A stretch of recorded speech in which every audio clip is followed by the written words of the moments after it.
Hi friends, అందరు బాగున్నారా? అందరు బాగుండడం ఆశిస్తున్నాను. నేను మిల్గాబాబు. ఈరోజు మరో కొత్త ప్రాంతంతో మీ ముందుకు వచ్చాను. అదే బొక్కలగుట్ట. ఇక్కడ కనిపిస్తుంది బొక్కలగుట్ట. అక్కడ గాంధారి మైసమ్మ వారి గుడి ఉంటుంది. ఆ గుడిని మీకు చూపెట్టబోతున్నాను. పలు రకాల ఆలయాలు కూడా అక్కడ ఉన్నాయి. అవి మీకోసం చూపెట్టబోతున్నాను. ఫ్రెండ్స్, ఎవరైనా నా ఛానల్ని కొత్తగా చూసినట్లయితే నా ఛానల్ని సబ్స్క్రైబ్ చేసుకోవాల్సిందిగా కోరుతున్నాను. ఇలాంటి కొత్త కొత్త ప్రాంతాలని మీకు చూపెట్టడానికి నేను నా శాయశక్తుల ప్రయత్నం చేస్తుంటా. కాబట్టి నా ఛానల్ని ఎవరైనా కొత్తగా చూసినట్లయితే సబ్స్క్రైబ్ చేసుకోండి, లైక్ కూడా చేయండి. మీరు మీ అభిప్రాయాన్ని కామెంట్ల రూపంలో నాకు తెలియజేస్తారని కోరుకుంటున్నాను. ఎంత కష్టమైన మరికొన్ని వీడియోలతో మీ ముందుకు రాబోతున్నాను. కొత్త కొత్త ప్రాంతాలను మీకు నేను మరికొంత సమయంలో మీకు చూపెట్టబోతున్నాను. నా వీడియో చూసి నాకు అందరూ నన్ను ఆదరిస్తున్నందుకు మీ అందరికీ ధన్యవాదాలు.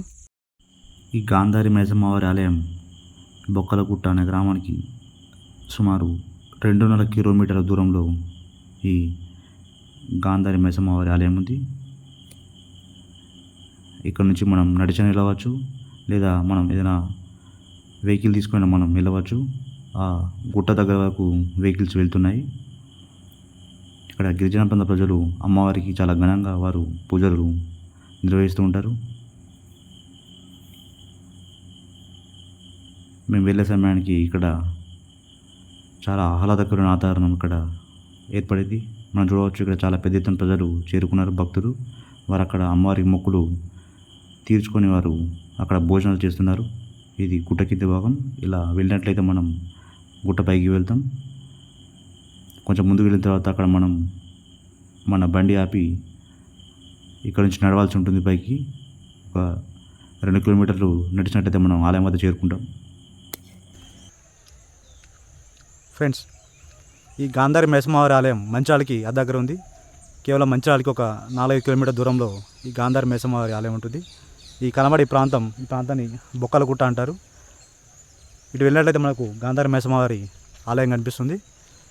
ఒకసారి వెళ్ళి చూద్దాం అక్కడ ఏ ఆలయాలు ఉన్నాయో మీకు అవన్నీ నేను వివరిస్తాను. సుమారుగా 12వ శతాబ్దంలో ఇక్కడ కాకతీయ రాజులు ఈ గుట్టలను తవ్వి ఇక్కడ ఈ ఆలయాలు నిర్మించినట్టు ఇక్కడ ప్రచారం ఉంది. అక్కడికి వెళ్ళి చూద్దాం మనం ఇక్కడ ఏ ఆలయాలు ఉన్నాయో. వాటన్నిటి మీకోసం నేను చూపించే ప్రయత్నం చేస్తాను. మనం ఇక్కడ పలు రకాల ఆలయాలను చూడవచ్చు. ప్రధానంగా గాంధారి మైసమ్మవారి ఆలయం, అదేవిధంగా కాలభైరవుని విగ్రహం. ఇంకా కొంచెం ముందుకు వెళ్ళినట్లయితే మనం నాగస్వామి ఆలయం కూడా మనం గుట్టపైన చూసుకోవచ్చు. మనకు ముందు కనిపిస్తున్న గద్దె లాంటి ప్రాంతంపై అక్కడ కూర్చోవడానికి అనుగుణంగా ఆ ప్రాంతాన్ని ఏర్పాటు చేశారు. ఇది చూసుకున్నందుకు ఒక అద్భుత కట్టడం అని చెప్పవచ్చు. ఫ్రెండ్స్, ఇదంతా ఒక గుట్ట.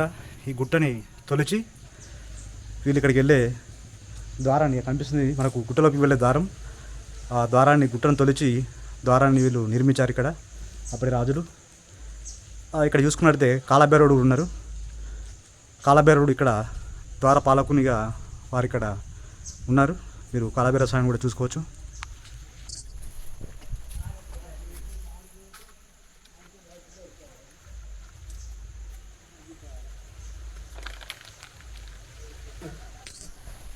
ఇక్కడ ఈ స్వామిని సూక్ష్మ భైరవుడు అని ఇక్కడ వాళ్ళు ఆ బండ పైన పేరు రాశారు.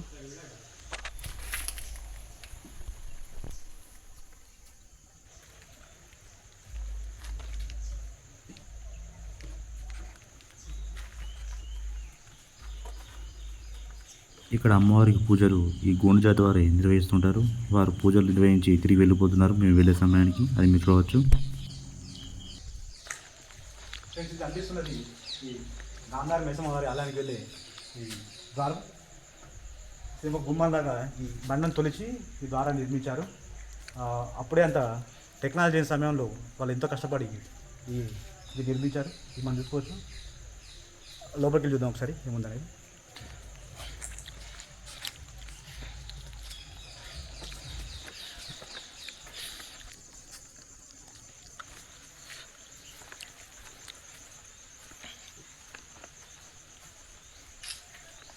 మనం ఇక్కడ కాలభైరవ స్వామి చూసుకోవచ్చు. ఇక్కడ కాలభైరవ స్వామి గారికి పూజలు కూడా నిర్వహిస్తున్నారు.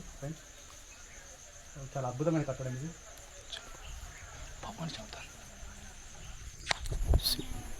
ఇక్కడ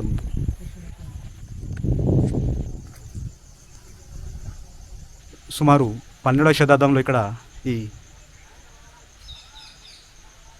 కట్టడాన్ని నిర్మించారు అప్పటి కాకతీయ రాజులు. చూడండి, కాలభైరవ స్వామి వారి చేతిలో ఒక పక్క దీపం, మరో పక్క స్వామివారు కొరడాను పట్టుకొని ఉన్నారు.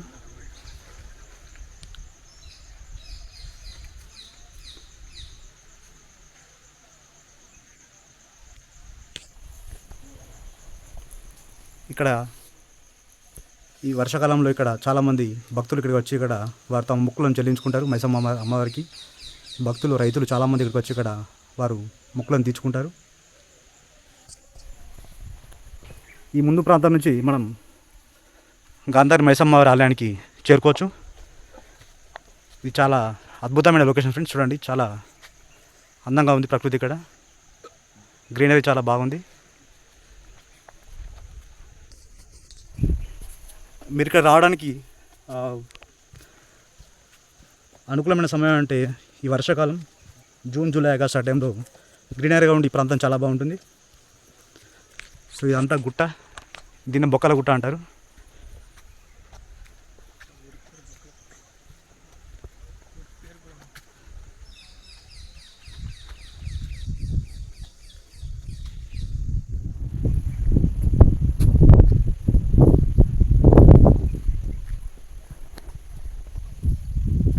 మీరు ఇక్కడ మంచిర్యాల దగ్గర ఉన్నట్టయితే ఈ ప్రాంతాన్ని విజిట్ చేయవచ్చు. మంచిర్యాలకి అతి దగ్గరలో ఈ పురాతనమైన కట్టడాలు ఉన్నాయి. ఈ బండపై చెక్కిన కట్టడాలు చాలా అద్భుతంగా వీటిని వాళ్ళు తీర్చిదిద్దారు.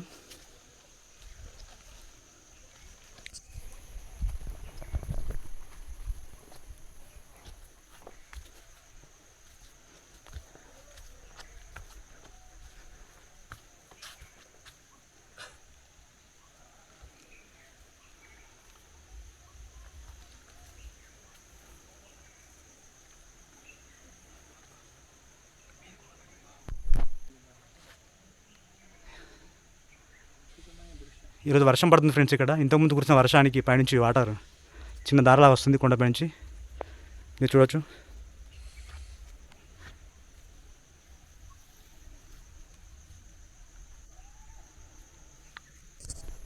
ఇక్కడ గాంధారి మైసమ్మవారి జాతర చాలా ఘనంగా నిర్వహిస్తారు. అప్పుడు పెద్ద ఎత్తున భక్తులు వచ్చి ఇక్కడికి తమ మొక్కులను చెల్లించుకుంటారు.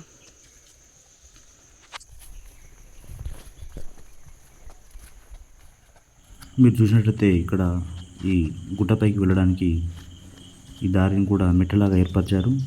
బండలను మెట్లగా చెక్కి ఈ దారిని ఏర్పరిచారు. ముఖ్యంగా గిరిజనులు అమితంగా ప్రేమించే గాంధారి అమ్మవారిని ఇక్కడ వారు ఈ గుట్టపై కాకతీయ రాజుల సహకారంతో వారు గాంధారి మైసమ్మ వారి ఆలయాన్ని ఇక్కడ వారు ఏర్పరిచారు. ఒక మంచి ప్రాంతం ఫ్రెండ్స్ ఇది. ఇక్కడ మైసమ్మ వారిని దర్శించుకోవడానికి ఇక్కడ ప్రకృతిలో చాలా అందంగా, చాలా రమణీయంగా ఉంది. ఇక్కడ వాతావరణం, చుట్టూ చెట్లు, ఈ గుట్టల మధ్యలో ప్రయాణం చాలా ఆనందాన్ని ఇస్తుంది. నా సబ్స్క్రైబర్స్ మీరు ఎవరైనా ఇంట్రెస్ట్ ఉంటే మీరు కూడా ఇక్కడికి వచ్చి ఈ ప్రాంతాన్ని సందర్శించవచ్చు. కానీ ఈ వర్షాకాలం కొంచెం కేర్ఫుల్ ఉండాలి. ఇక్కడ కొంచెం వర్షం పడే వాటర్ ఉంటుంది, పాకురు ఉంటుంది కాబట్టి జారుతుంది. కొంచెం మెల్లిగా చూసుకుంటున్నాడు అది. ఈ బొక్కలగుట్టపై సవతుల బావులు అనే పేరు గల 2 బావులు ఉన్నాయని ఇక్కడ భక్తులు మనకు తెలియజేశారు. కానీ సాయంత్రం అయినందువలన, చీకటి పడుతున్నందువలన మేము ఆ బావులను మీకు చూపెట్టలేకపోయాం. ఈ గుట్ట మీరు ఎవరైనా వచ్చినప్పుడు మీకు సమయం ఉంటే ఆ బావులను కూడా చూసే ప్రయత్నం చేయండి. ఇంత బాగుంది.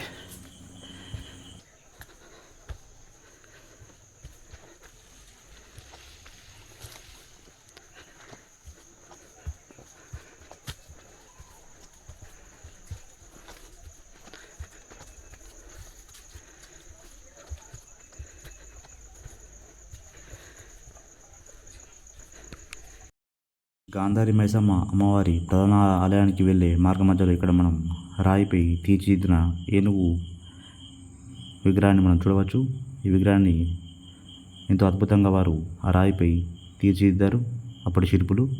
అయితే ఆ ఏనుగును చూస్తే ఏమర్థమైందంటే ఆ ఏనుగుని అక్కడ కట్టివేసినట్టు, వెనుక కాళ్ళని కట్టివేసి బంధించినట్టు అర్థమవుతుంది. అంటే అప్పుడు ఏనుగులని వారి వారి అవసరాలకు అనుగుణంగా వారు వాటిని ఉపయోగించేవారు అప్పటి రాజులు. ఇంకా ముందుకెళ్ళి చూద్దాం మనం అక్కడ ఇంకా ఏమున్నాయో.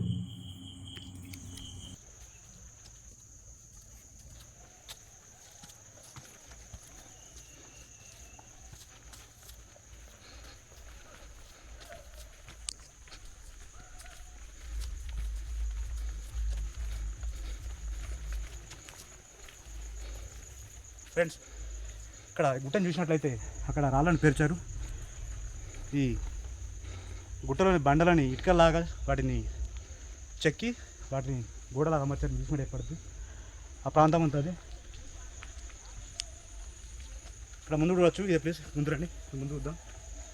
ముందు అది గోడ ఉంది ఇక్కడ.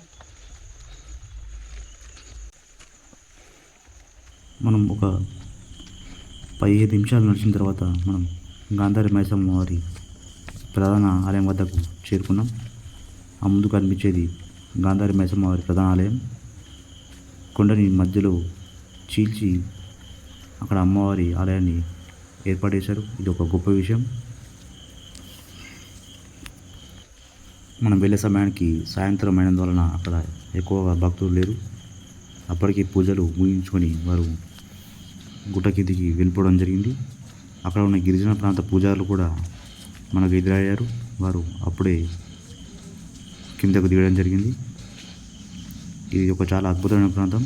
మీకు కూడా సమయం ఉన్నప్పుడు ఈ ప్రాంతాన్ని సందర్శించడానికి మీరు ప్రయత్నించండి.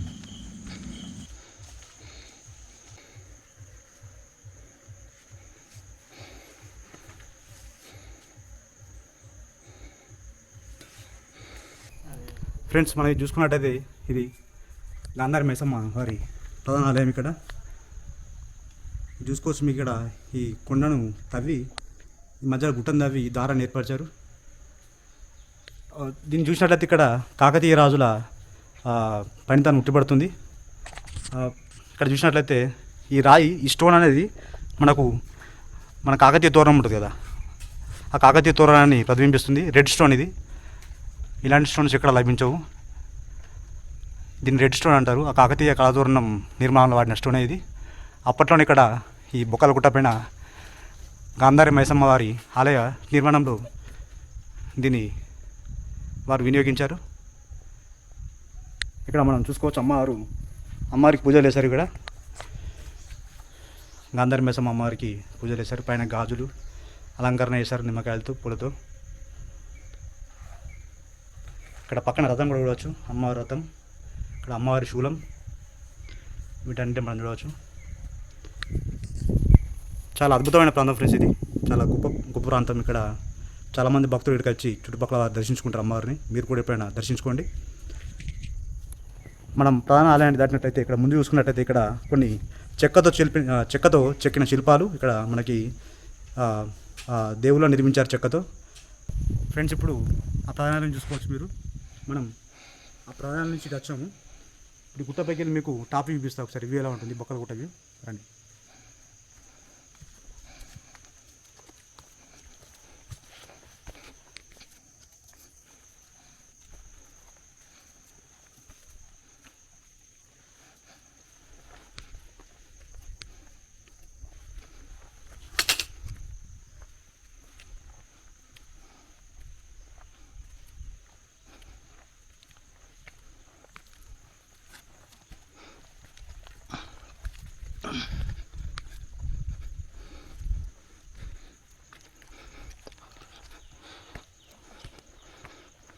టాప్ వ్యూ చాలా బాగుంది ఫ్రెండ్స్. ప్రధాన ఆలయం. మనం పైకి వచ్చినాం. ఇట్లా ఇక్కడ చూసుకున్నట్టయితే ఇది చాలా అద్భుతంగా ఉంది. చూసుకున్నట్లయితే ఇంకా అద్భుతంగా ఉంది.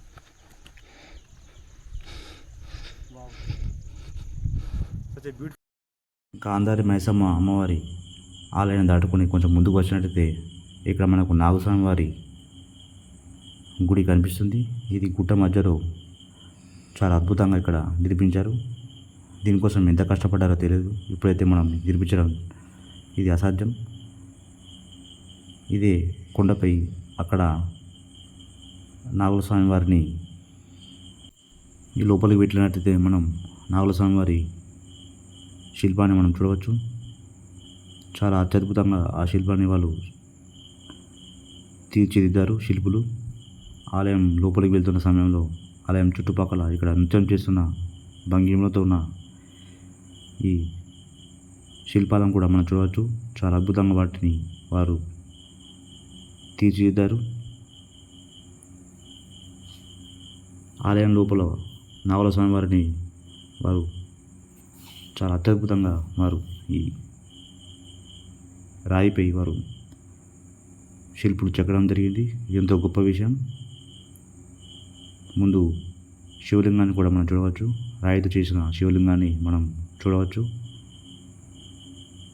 ఎంతో అత్యద్భుతమైన శిల్పం. వీటిని తీర్చిదిద్దిన శిల్పులకు శతకోటి వందనాలు తెలియజేస్తున్నాను.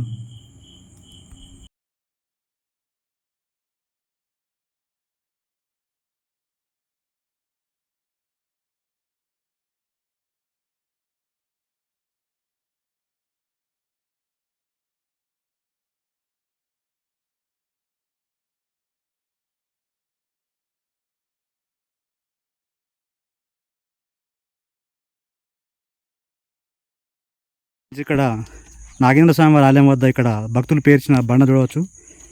ఇక్కడ భక్తులు తాము అనుకున్న కోరికలు నెరవేరాలంటే ఇక్కడ ఈ బండలను పేర్చి స్వామివారికి వారు మొక్కులు చెల్లించుకొని వెళ్తారు. ఇలా బండలను పేర్చినట్లయితే వారి మొక్కులు తీరుతాయని వారి ప్రగాఢ నమ్మకం. ఇక్కడ చూసుకోవచ్చు చాలామంది భక్తులు ఇక్కడ చిన్న చిన్న బండలని ఈ బండలపై పేర్చారు. మనం కూడా ట్రై చేద్దాం. నేను కూడా స్వామివారికి నా మొక్కున్నాను కాబట్టి మన కోరిక నెరవేరేలాగా మనం ఇక్కడ బండలను పేర్చాలి. నేను కూడా ఇక్కడ ఈ బండలను పేర్చబోతున్నాను. స్వామివారికి నా మొక్కును చెల్లించుకున్నాను. ఈ బండలను పేర్చడం ద్వారా మన కోరిక నెరవేరుతుందని భక్తుల ప్రగాఢమైన నమ్మకం.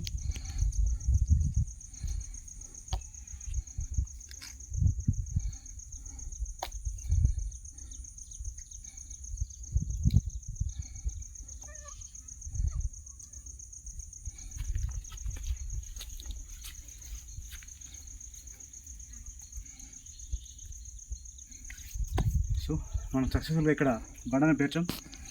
మనం స్వామివారికి కోరుకున్న మొక్కు తప్పనిసరిగా తీరుతుందని మనం ఆశిద్దాం.